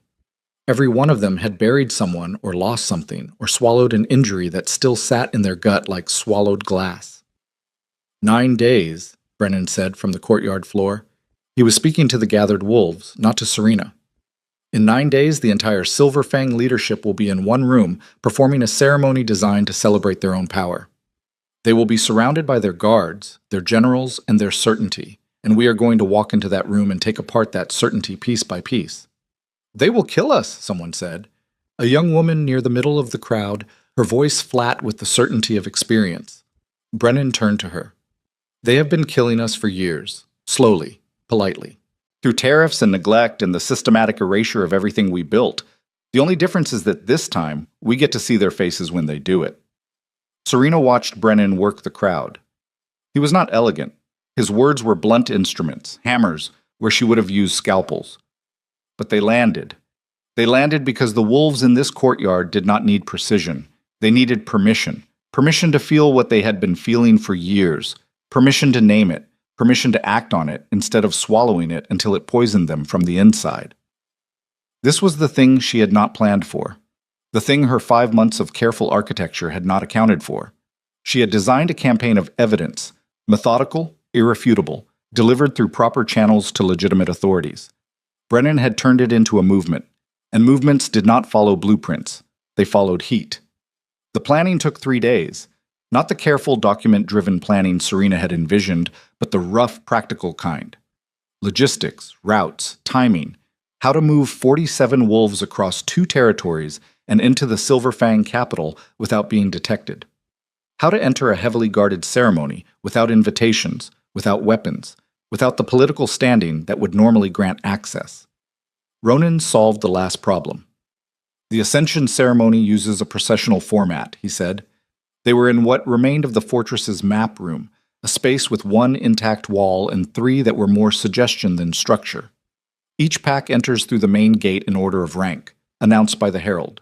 But the servant entrance on the eastern wing is unmanned during the processional because every guard in the palace is deployed to the Great Hall for the ceremony. You are certain. I designed the security rotation for the last 4 ceremonies. Lyra never bothered to change it because she assumed the only threats came from the front. He traced a line on the rough map Desta had drawn on the stone floor with charcoal. Eastern service corridor to the gallery level. The gallery overlooks the main hall. From there you can address the entire assembly without setting foot on the floor. And when Darius orders the guards to remove us, the guards will need to reach the gallery first. There is 1 staircase. Narrow, built for servants, not soldiers. 3 wolves at the top of that staircase can hold it for 15 minutes. Longer if they are motivated. Motivated? Serena repeated. Ronan met her eyes. I will hold the staircase. Ronan, I have spent 2 years standing guard over a throne that did not deserve guarding. Let me stand guard over something that does. She held his gaze. His eyes were clear, clearer than she had seen them since the palace, since the uniform, since the long degradation of serving a king who mistook obedience for righteousness. There was no death wish in his expression. There was something simpler and harder, the desire to place his body between something he valued and something that threatened it, and to do so for a reason he had chosen rather than one he had been assigned. She nodded, did not speak. Some agreements are cheapened by words. The 9th day came like a blade. They moved in the dark. 3 groups, 3 routes, converging on the Silverfang capital from 3 directions. Serena rode with Brennan and 12 wolves from the Ashwood, approaching from the south through the merchant quarter where the crowds were thickest and the guards paid least attention because commerce was beneath their notice. Thessa led a group from the west, having rejoined the coalition 2 days earlier with 8 of her Dawnbreak wolves, the ones young enough to fight and old enough to understand what fighting meant. Desta brought the rest through the eastern forests, timing their arrival to the hour Ronan had specified. The capital was lit for celebration. Torches lined the main avenue. Banners of the sworn pacts hung from every building. A display of unity that had always been more performance than reality, but tonight the performance was polished to a high sheen. Music drifted from the palace courtyard. The smell of roasting meat and spiced wine carried on the cold air. The Silver Fang Kingdom was celebrating itself, and the celebration was so loud that no one heard the 47 wolves moving through its margins like water through cracks in a dam. They reached the eastern service entrance at the moment the processional began. Through the stone walls, Serena could hear the herald's voice, amplified by the hall's acoustics, announcing each pack in descending order of rank and favor. The Blackmere, the Iron Ridge, the Southern Claw, each name followed by the thunder of approval from the assembled court. Ronan produced a key. Old iron, heavy, the kind of key that opens doors designed to be forgotten. He turned it in the lock without ceremony, and the door swung inward on hinges that had been recently oiled. He had prepared. Even in desertion, even in exile, the soldier in him had prepared. They moved through the service corridor in single file. The corridor was narrow and unlit, the air stale with the smell of old cooking grease and damp stone. Their boots were muffled with cloth wrappings Thessa's wolves had fashioned from torn shirts. The sound of the ceremony grew louder with each step. The herald's voice, the rhythmic pounding of ceremonial staffs, the sustained roar of a court that believed itself invincible. The staircase to the gallery was where Ronan said it would be. He stopped at the base and turned to Serena. His hand closed around her arm, firm, brief, the grip of a man who knows he might not get another chance to touch the person he is about to defend. 15 minutes, he said. Make them count. He took his position at the top of the stairs with 2 wolves from the Ashwood, young men whose names Serena had learned 3 days ago and would never forget. They drew their blades and settled into the narrow space like stones fitted into a wall, shoulder to shoulder, blocking the passage with their bodies. Serena stepped onto the gallery. The great hall opened below her like the inside of a living thing, massive, pulsing with heat and noise, and the compressed energy of 500 wolves packed into a space built for 300. The iron chandeliers blazed. The banners hung motionless in the overheated air. At the far end, on the raised dais, Darius sat on the Silver Fang throne in full ceremonial armor, black iron and silver. The wolf crest embossed across the breastplate. The crown of bound thorns on his head. He looked like a king. He looked like exactly what he believed himself to be. Lyra stood at his right. Her gown was white this time, white and silver, the colors of a Luna, worn deliberately, worn as a claim. Her hands were folded in front of her, and her expression was the composed mask of a woman who has arranged every detail of the evening and is watching it perform. Serena gripped the gallery railing. Her knuckles went bloodless. Her heart was hammering so hard she could feel it in her teeth, in her wrists, in the soft tissue behind her eyes. Below her, 500 wolves who had watched her kneel, who had watched her stripped and diminished and reduced to a ghost in her own kingdom. 500 wolves who had done nothing. She breathed in, tasted the air, smoke and wine and sweat, and the metallic undertone of too many bodies in an enclosed space. Her lungs filled, her spine straightened, and the woman who had spent 7 years being invisible made herself seen. Darius? Her voice cut through the hall like a blade through cloth. Not loud, not shouted, but the acoustics of the gallery were designed to carry a whisper to every corner, because the gallery had been built for queens who needed to observe without descending, and observation requires clarity. The hall went silent. 500 heads turned upward. 500 pairs of eyes found the figure standing at the gallery railing, small against the stone, dark cloaked, holding a leather satchel pressed against her ribs like a second heart. Darius rose from the throne. His face was unreadable. His body was perfectly still in the way that only trained fighters are still. The stillness that precedes violence, the held breath before the strike. Lyra's mask cracked. Not much. A flicker around the eyes, a tightening of the jaw. The micro-expression of a woman whose carefully arranged evening has just developed a variable she did not account for. She turned to the nearest guard and spoke a word Serena could not hear. "I am not here to reclaim my title," Serena said. Her voice held. Barely. The tremor was there, buried under the words like a current beneath ice, but she held it. "I am not here for revenge. I am here because this court has been lied to, and the proof is in my hands, and every wolf in this hall deserves to see it before they pledge another year of loyalty to a throne that has been robbing them blind. The silence deepened. It was the kind of silence that has texture, the compressed air of 500 people holding their breath simultaneously, the almost physical weight of collective attention focused on a single point. "Guards," Lyra said. Her voice was controlled, but the pitch was wrong, half a note higher than her usual register, the frequency of a woman whose composure is being maintained by force rather than nature. "Remove her from the gallery. Boots on stone." The guards were moving. Serena heard them. The organized clatter of armored men converging on the gallery staircase, where Ronan stood with his borrowed sword and his 2 ashwood wolves in a passage barely wide enough for 2 men abreast. The first guard hit the staircase. Steel rang against steel. The sound was sharp and ugly, stripped of any ceremonial grace. The real sound of combat, the sound that happens when metal meets metal with killing intent. Serena opened the satchel. Her hands were shaking. Sweat ran down her temples and pooled in the hollow of her throat. Below her, the hall was erupting. Wolves on their feet, shouting. The guards pushing through the crowd toward the staircase. Lyra's voice cutting through the noise with orders that were growing more frantic by the second. On the dais, Darius had not moved.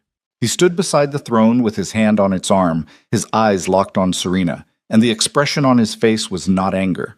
It was recognition. The look of a man who has just seen, for the first time, the thing he should have been looking at all along. Serena pulled the first document from the satchel and held it over the gallery railing. Her voice, when it came, was steady. The tremor was gone. The fear was gone. Everything was gone except the words and the proof and the 500 wolves below her who were about to learn that the empire they served had been devouring them from within. This is a record of tariff collections from the Dawnbreak territory, signed by Lyra Ashbourne's personal agent, showing a 40% levy on a pack that was told they owed 25. The difference, 6 years of stolen revenue, was funneled into private accounts that funded Lyra's personal network of, "She is lying," Lyra said. Her voice carried, but it was thin now, stretched taut over something that was beginning to give way underneath. This woman was exiled for treason. She is a disgraced Luna spreading fabrications to... I was never exiled. Serena's voice cut over Lyra's like a hammer over glass. I left. There is a difference. And these documents are not fabrications. They are copies of records kept in your own hand, Lyra. Your handwriting, your seal, your numbers. The hall was splitting. Wolves who had been seated were standing, pressing forward, their faces angled upward toward the gallery with the focused intensity of people who have just realized that the floor beneath them might not be solid. On the staircase, Ronan was holding. She could hear the rhythm of the fighting, the controlled percussion of a man who knew how to turn a narrow passage into an advantage. Serena pulled the second document. The third. She held them up and read the numbers. The real numbers. The ones Lyra had hidden behind clean audits and reassigned commissioners, and the systematic silence of anyone who got close enough to see the truth. Trade revenues diverted. Council votes falsified. Border commanders replaced with wolves loyal not to the crown, but to Lyra personally. A shadow government built inside the body of the kingdom like a parasite feeding on its host. The alphas in the hall were looking at each other now, looking at Lyra, looking at Darius. The geometry of the room was changing, allegiances shifting in real time, visible in the way bodies turned, in the way hands moved toward weapons or away from them, in the way the empty space around Lyra widened by inches as the wolves nearest to her stepped back, not dramatically, not theatrically, but with the instinctive retreat of animals recognizing a threat they had previously mistaken for a member of the pack. Darius had not spoken. He stood beside the throne like a man carved from the same iron as his armor, his eyes moving between Serena and Lyra with the slow, terrible comprehension of someone watching two realities collide and knowing that only one of them can survive the impact. On the staircase, the fighting stopped. A sudden silence, worse than the noise. Serena's hand tightened on the railing. She could not see the staircase from the gallery. She could not see Ronan. She could hear boots on stone, heavy, ascending, the sound of someone coming up the stairs through the space where Ronan had been standing. The footsteps reached the gallery entrance. Serena turned, and the wolf who stepped through the archway was not a guard. It was Kyle, Alpha of the Blackmere, Lyra's ally. The wolf who had intercepted Thessa's messenger. He stood in the archway with blood on his hands and Ronan's sword in his grip, and behind him, filling the staircase, were 12 Blackmere soldiers in full battle armor. Chaol looked at Serena, at the satchel, at the documents in her hands. "Lyra sends her regards," he said. Below, in the hall, Lyra smiled. And in that smile, cold, precise, triumphant, Serena saw the shape of everything she had failed to anticipate. Not the betrayal. She had planned for betrayal, but the timing, the surgical precision of it. Lyra had known, not just about the letters, not just about the coalition. She had known about the servant entrance, the gallery, the staircase. She had known because she had let it happen. Let Serena gather her wolves, let her ride to the fortress, let her walk into the palace and stand on the gallery and begin to speak. Let her taste the moment of triumph before slamming the door shut, because destroying an enemy is not enough for someone like Lyra. You have to let them hope first. You have to let them believe for one perfect, crystalline second that they have won, and then you show them that the victory was the trap all along. Chaol advanced into the gallery. His soldiers spread behind him, filling the space, cutting off every exit. Below, the hall erupted. Shouts, confusion, the crash of overturned benches as the assembled wolves surged in every direction at once. On the dais, Darius stood frozen, his hand still on the throne, his face the face of a man watching his kingdom crack down the middle in real time. Serena backed against the railing. The satchel was in her arms. The documents were in the air. And behind her, nothing but a 30-foot drop to the floor of the great hall, where 500 wolves were watching a woman with no army, no weapons, and no way out choose between surrender and a fall that would end everything she had built. Her fingers tightened on the railing. She looked down. She did not jump. She turned. Chaol was 10 feet away, Ronan's sword held low at his side, the blade dark with blood that was not his. His soldiers filled the gallery behind him. 12 armored wolves in a space built for servants and observation, their breathing loud and metallic in the enclosed stone. Below, the great hall churned with the sound of 500 wolves caught between spectacle and panic, their voices rising like water against the walls. Serena looked at Chaol, at the sword, at the blood on his hands. She felt something in her chest collapse, not her courage, not her resolve, but the last fragile membrane separating who she had been from who she was about to become. Ronan was down. The staircase was lost. The documents in her hands were the only thing standing between this moment and silence was what Lyra had always counted on. "Where is Ronan?" Serena said. "Alive. For now." Chaol tilted his head. "Lyra wants you breathing. Dead martyrs are harder to discredit than living disgraces. And you do what Lyra wants. I do what keeps my pack fed, same as you." He gestured with the sword. "Put the documents down. Walk with us. This ends quietly, and nobody else bleeds tonight." Serena's fingers tightened on the satchel. The leather was slick with her sweat. Her pulse was visible in her throat, a rapid, a rhythmic flutter that she could not control and did not try to. Control was a luxury for people who still had options. She had something else. She had 500 witnesses. She turned back to the railing. "I'm speaking to the hall," she said. Not to Chaol, not to his soldiers, to the air itself, to the acoustics that would carry her voice down to every wolf below. Chaol lunged, his hand closed on her arm, the grip savage, fingers digging into muscle until the pain registered as heat. She did not pull away. She planted her feet and spoke over his grip, spoke through the pain, spoke with the full force of a voice that had been silenced for 7 years and had finally run out of silence. "The documents are real, every number, every signature, every stolen levy and falsified record, and if I am dragged from this gallery tonight, it changes nothing, because the truth does not need me to carry it anymore. It only needed me to say it once."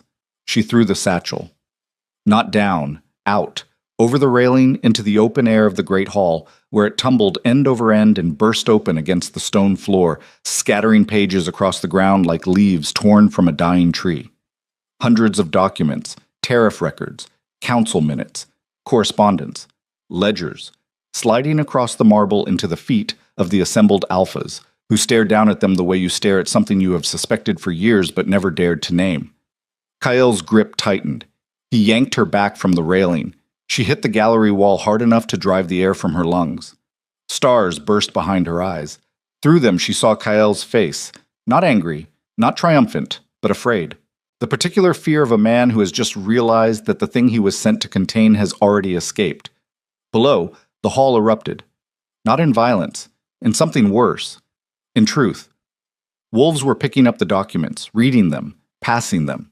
Alpha to alpha, hand to hand, the pages moving through the crowd like blood through a body. Reaching every extremity, carrying information that could not be unlearned, could not be unread, could not be stuffed back into a leather satchel and carried away by a woman with a bruised arm and a broken plan. Darius descended from the dais, he moved through the crowd, and the crowd parted. Not in deference this time, but in the instinctive way that bodies move away from something falling. He reached the center of the hall where the documents lay scattered. He picked up a page. Read it. His face did not change. His hands did not tremble. But something behind his eyes shifted. A tectonic movement, deep and slow, the kind that precedes the collapse of structures that took generations to build. He picked up another page. And another. The hall was watching him. 500 wolves watching their king read the proof of his own blindness, page by page, in the center of a ceremony designed to celebrate his power. The silence was excruciating. The silence of a kingdom holding its breath while the man who ruled it learned, document by document, that the woman he had trusted above all others had been feeding on the kingdom's marrow. Lyra moved. She stepped down from the dais with the precise, measured steps of a woman who still believed she could manage this, could contain the damage, redirect the narrative, apply the right pressure to the right joints, and make the machine function again. She crossed to Darius and placed her hand on his arm. "These are forgeries," she said. Her voice was steady, professional. The voice of a woman who had built a career on making lies sound like reason. "Serena has been planning this since she left. She fabricated. This is your seal." Darius's voice was low, dangerously low, the timbre of a man who is holding something inside himself that, if released, would level the room. He held up a page. "This is your seal, Lyra. Your handwriting. Your cipher for the private accounts. I know your cipher because you used it in your correspondence with me." Lyra's hand fell from his arm. Can you explain why 11 packs were levied at double the rate I authorized? Can you explain why the revenue discrepancy matches the exact funding of a network of wolves who answer to you and not to me?" He turned to face her. The full weight of his body, his armor, his authority, all of it focused on the woman who stood before him in a white gown and a crumbling mask. "Can you explain why the commander of my own guard is bleeding on a staircase because a wolf you sent decided that silencing my Luna was more important than the truth?"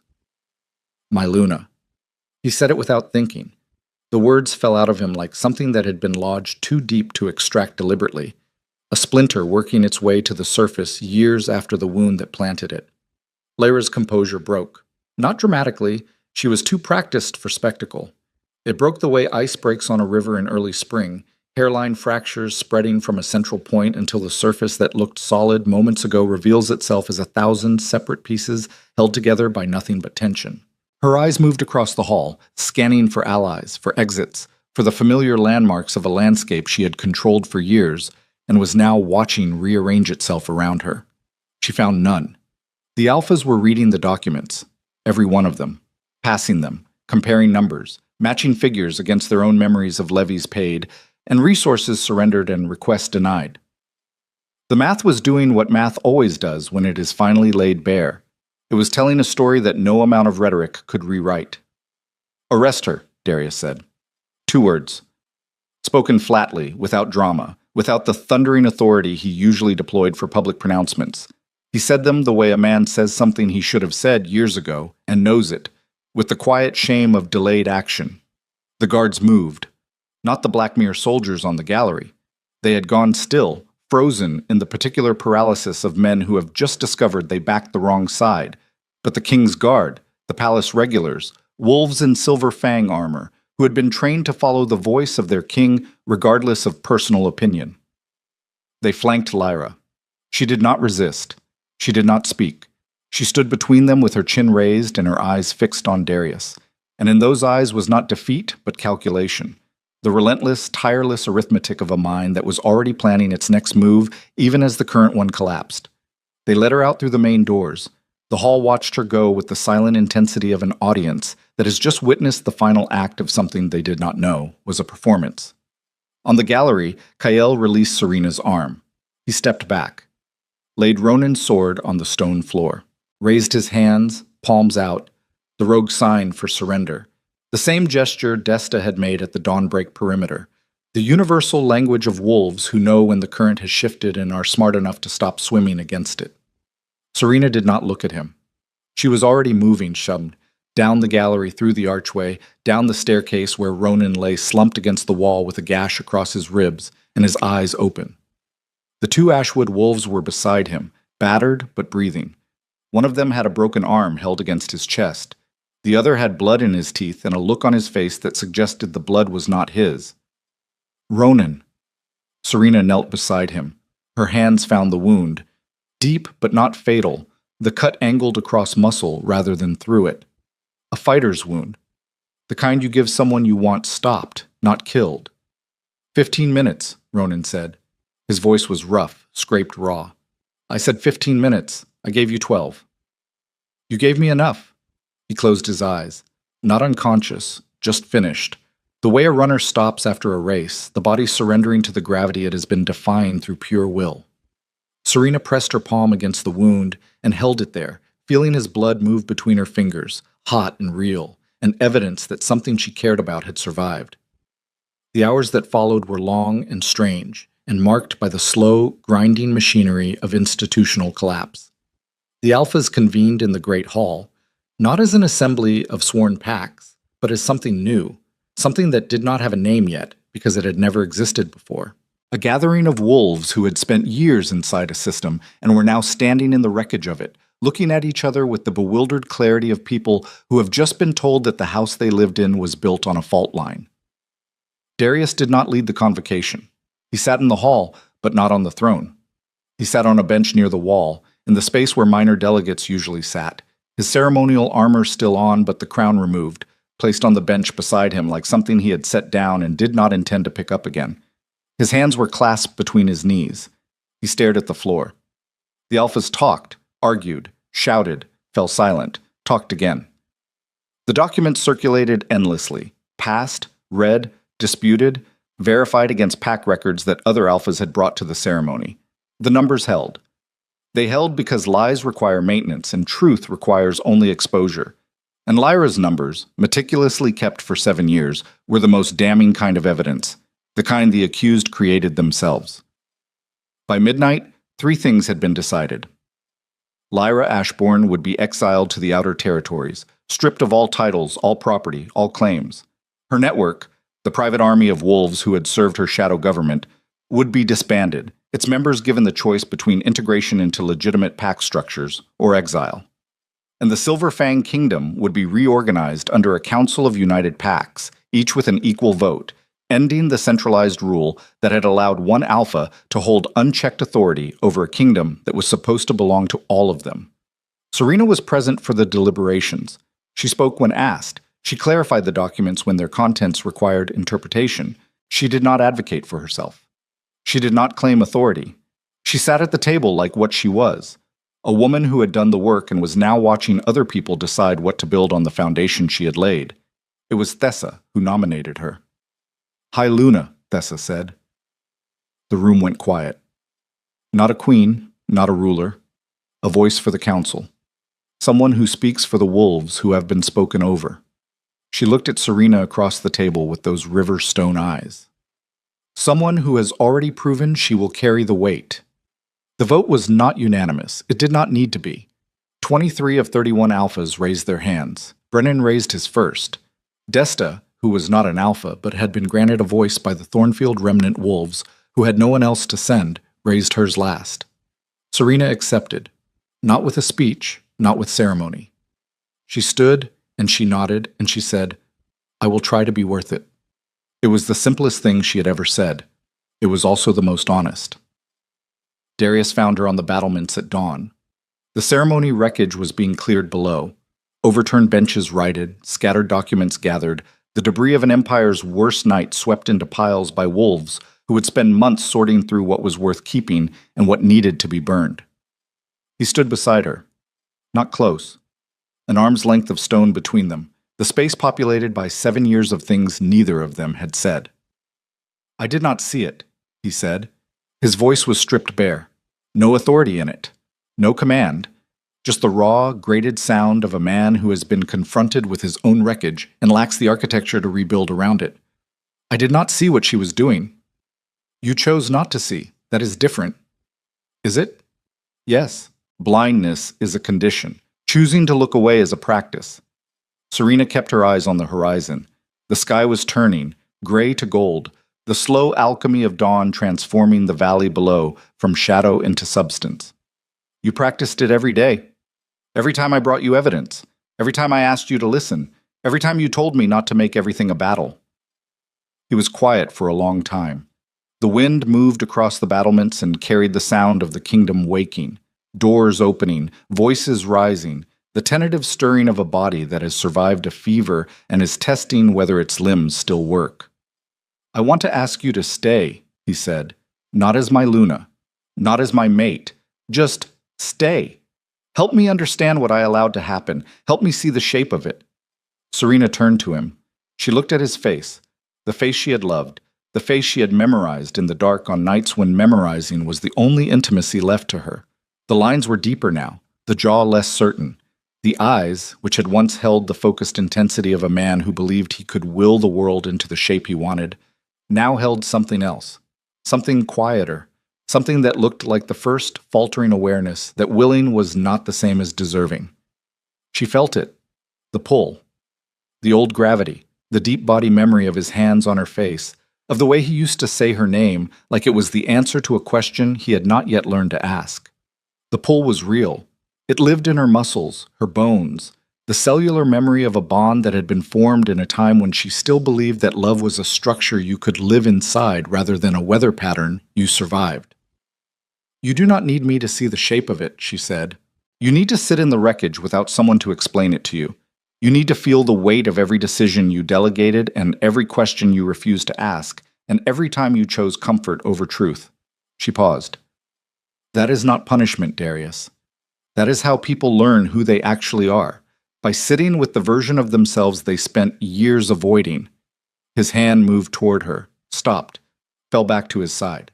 The gesture of a man who has reached for something and realized, mid-reach, that the reaching is the problem.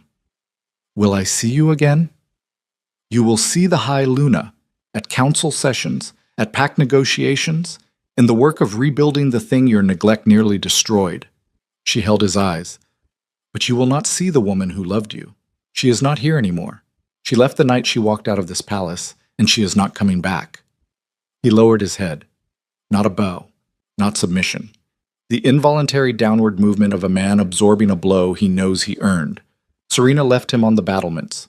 She walked down the stone stairs to the courtyard where Merrin was waiting. Merrin, who had reached the Ashwood in time, who had ridden back through the night, who was standing in the morning light with her arms folded and her sharp face carrying the particular expression of a woman who has watched someone she follows walk through fire and come out the other side as something the fire could not touch. "The council meets at noon," Merrin said. "I know." "Thessa wants to discuss trade route restoration. Brennan is pushing for immediate restructuring of the tariff system, and there are 14 pacts requesting formal admission to the coalition." "I know." Merrin studied her. "You did not sleep. I will sleep when the work allows it." "The work will never allow it. That is why you have to take it." Serena almost smiled. Almost. The expression reached her eyes, but not her mouth. The smile of a woman who has learned to carry joy and grief in the same hand without confusing them. She walked through the courtyard, past the guards who straightened as she passed, not the rigid posture of fear, but the attentive shift of wolves recognizing someone they had chosen to follow, rather than someone they had been ordered to obey. Past the main hall where the documents were being catalogued by a team of scribes Brennan had assembled from 3 different packs. Past the staircase where Ronan had held, now cleaned of blood, the stone showing no evidence of what it had cost except a single gash in the wall where a blade had bitten deep. She found Ronan in the infirmary. His wound had been stitched by a dawnbreak healer. Clean work, tight sutures, the kind of repair that leaves a scar, but not a weakness. He was sitting upright on the edge of the cot, shirtless, the bandage wrapped across his ribs like a second skin. He looked tired. He looked whole. The two things, Serena was learning, were not mutually exclusive.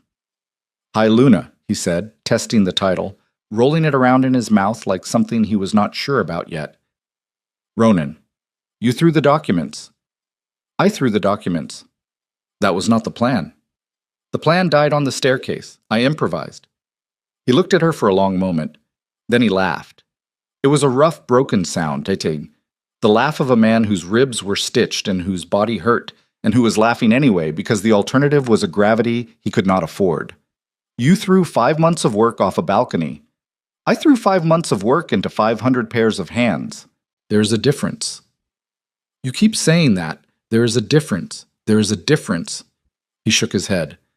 "One day, the difference will be obvious, and you will stop having to explain it. That day is not today." She stood at the infirmary window and looked out at the kingdom. The Silver Fang capital spread below her in the morning light, the same towers, the same walls, the same river cutting its dark ribbon through the valley. But the banners were being taken down. Not torn, not burned, lowered, carefully, folded, stored. They would be replaced, not with one kingdom's banner, but with many. The visual grammar of a new structure, a shared authority, a power distributed rather than concentrated. It would take months. Years, maybe.